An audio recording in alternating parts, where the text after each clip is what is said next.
Hello, Leo, and welcome to your monthly reading. So this is for Leo rising sign, Leo sun sign. We are taking a look at the progression of the month, challenges that are coming up, and spiritual advice. So I'm going to pull all of your cards first. Just feeling that one there.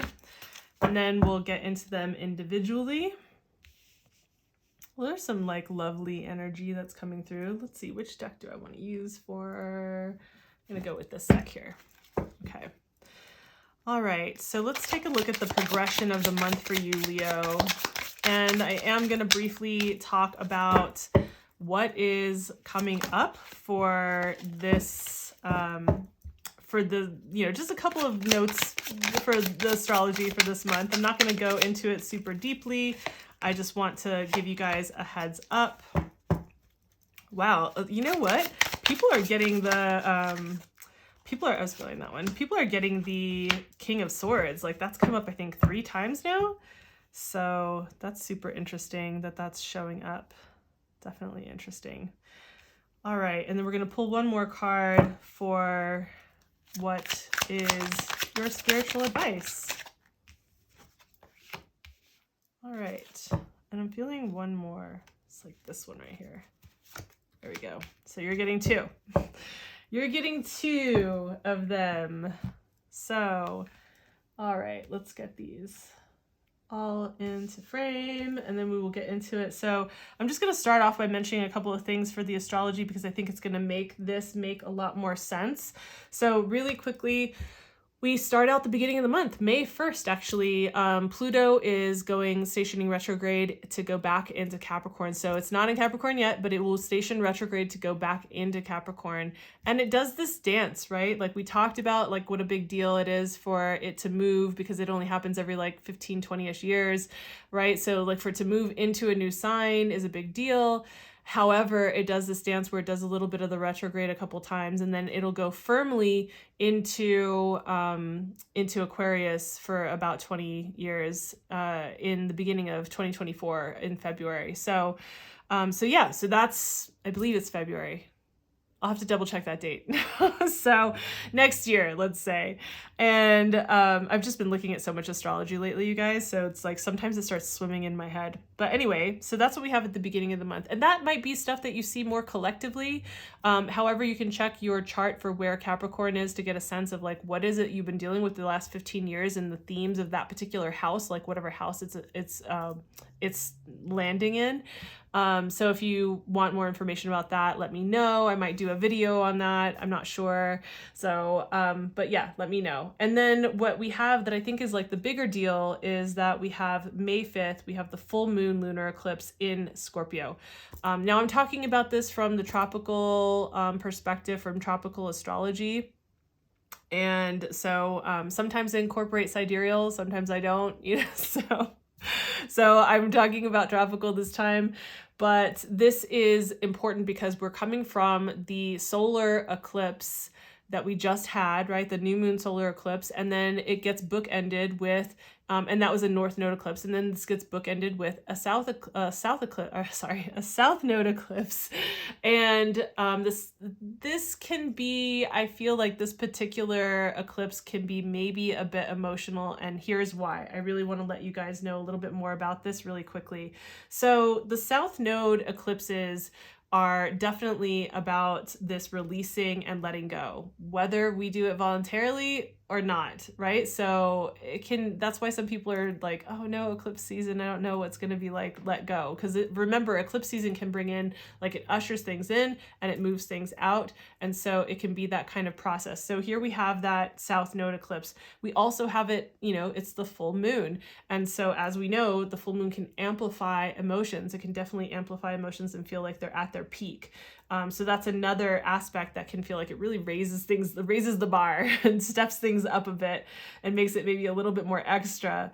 And then we have that moon in Scorpio, right? Where, like, first of all, Scorpio is a fixed water sign. So water, emotions, but also that fixed quality can sometimes be a little bit stubborn when it comes to like that transformative process. It maybe doesn't want to like let go. It's not so easy to let go of things, even though it's sometimes necessary to have that transformation take place and to really grow to that next level.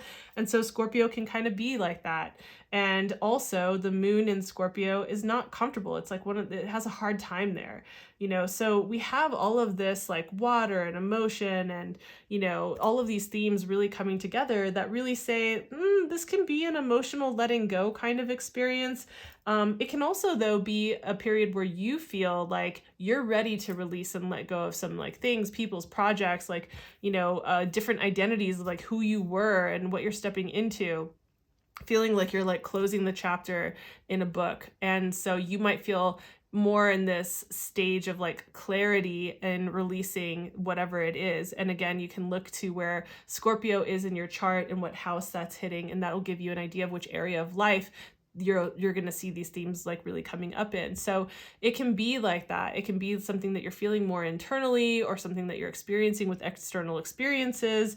But yeah, just wanted to give you guys a heads up because I feel like it's a good idea to have a heads up about these things. And then middle of the month, we will have Mercury station direct on the 14th.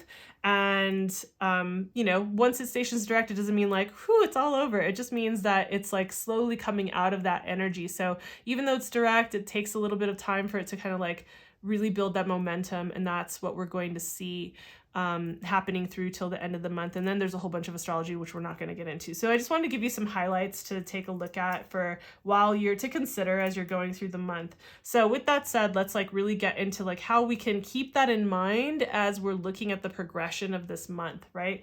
And in order to kind of like pull focus about what these cards are relating to, I pull from this particular astrology deck. If you're first time joining me here, that's what this particular card is about, is to help focus a collective reading, because it is collective and sometimes it can just mean so many different things, right? So sometimes it's about a theme. I love it when we get a house card because it really focuses things and makes it more clear, but here we have a theme. And so, you know, the theme here is the trine or the sextile. And if you're not familiar with astrology, don't worry, I'm not going to go into a long explanation about what this is, but let's just say that this is a really harmonious aspect in the charts, right? It's really harmonious energy. It's like, it's the energy of these different planetary beings, let's say there are two of them, coming together and working together synergistically, like the best parts of both of them really finding a way to work together and like use their superpowers to like work together in a way that's harmonious.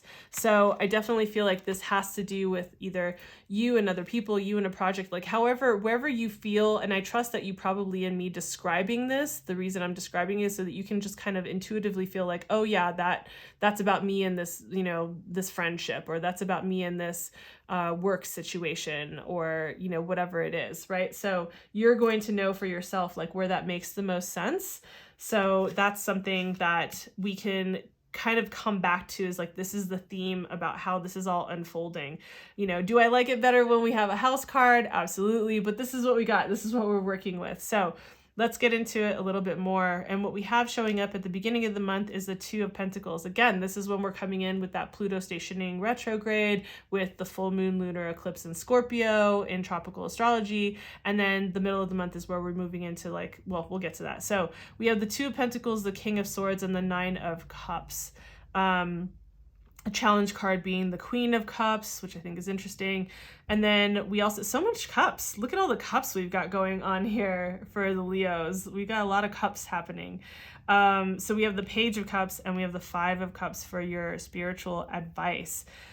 So much emotion, I feel like, is getting stirred up from this full moon lunar eclipse. Now, obviously, this is for your Leo sun, Leo rising sign. So if it's not feeling resonant for you're watching like for your sun sign, maybe go check out your rising sign and vice versa.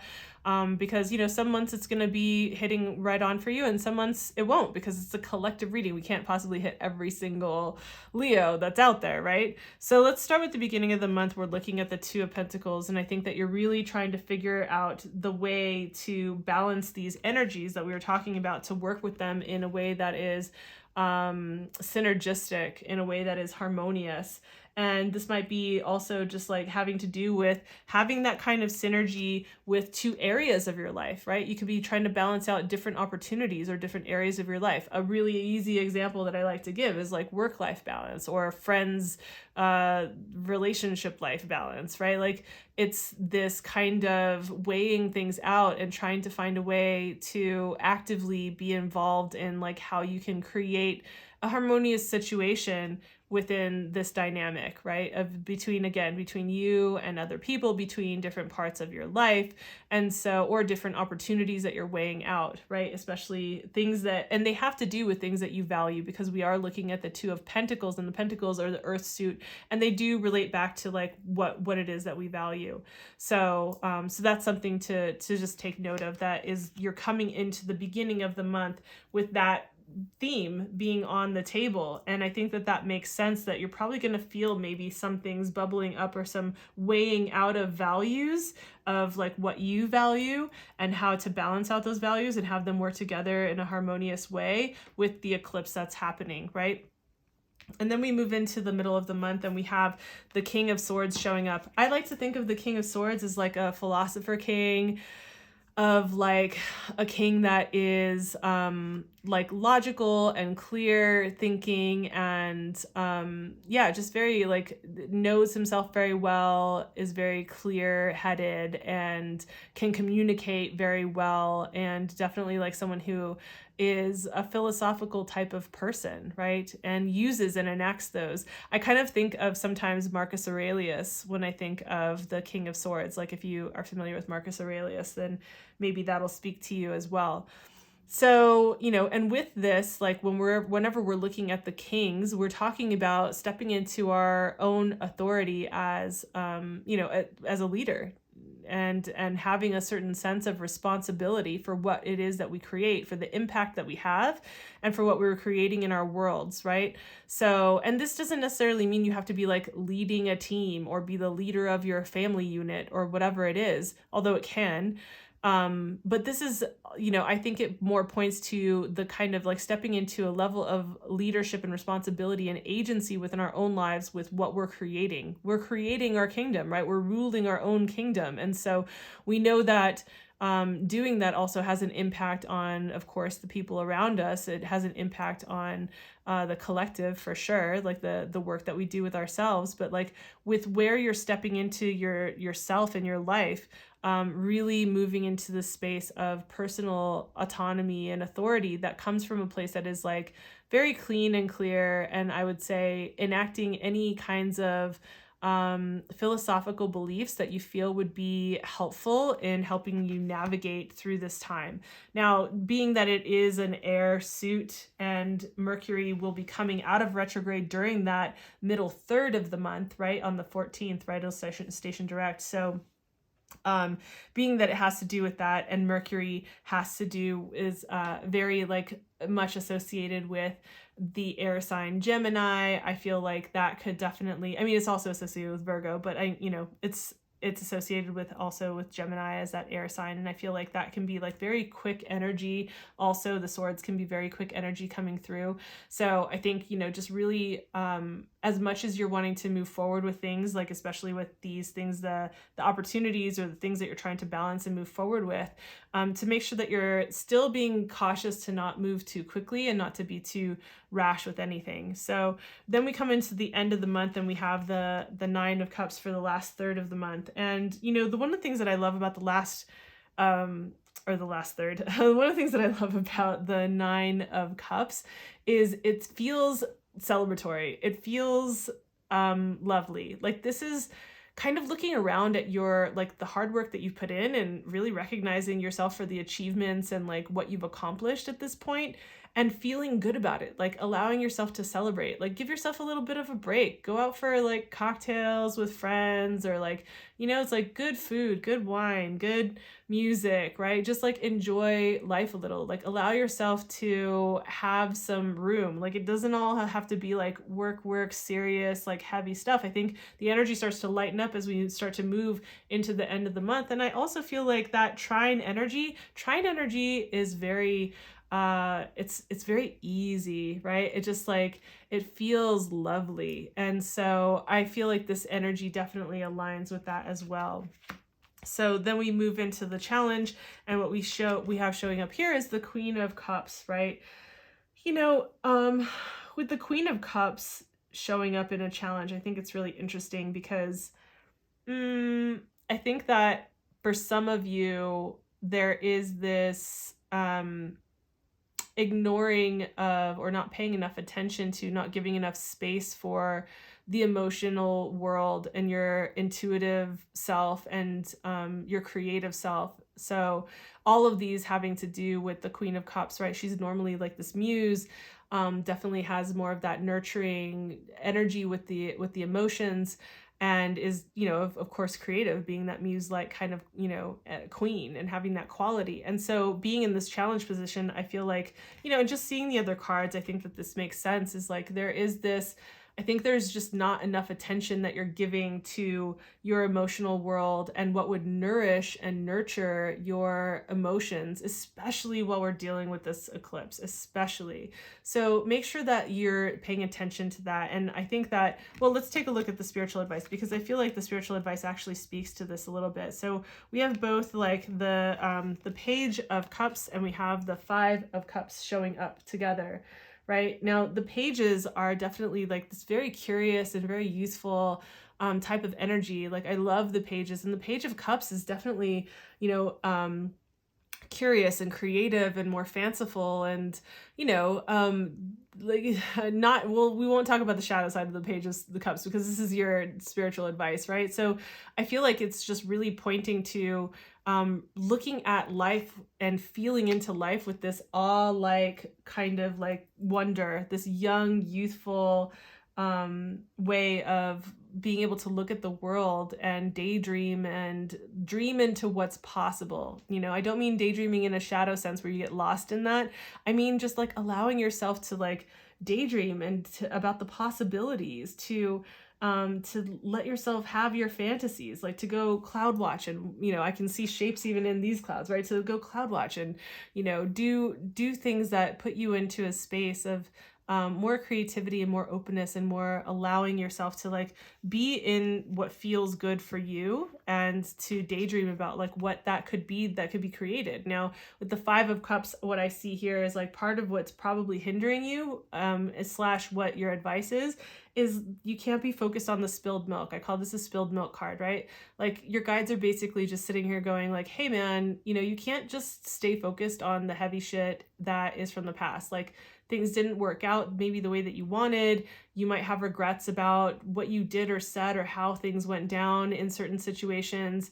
And this is just like not a time to be focused on that. You know, one of the things about the Five of Cups is that you see 3 cups are overturned, like it's spilled out, right? The water is spilled out, but there are still 2 here that are completely full, and they're behind her. So she's unable to see them or recognize them because she's too focused on what has gone wrong, and, you know, like what is not, like what her mistakes were, any regrets, or, you know, things of that nature, right? And so it's just like step more into this kind of like free, creative, fanciful type of energy, and make sure that you're giving space and time to nourish your emotions and your creativity and your intuition. I feel like these 2 cards are really speaking to that, because this energy up here, except for the cups, like this energy up here is like, yeah, it just feels like it's also heavy with responsibility, but it's just like, you know, the weighing things out and starting with the astrology the way that it is.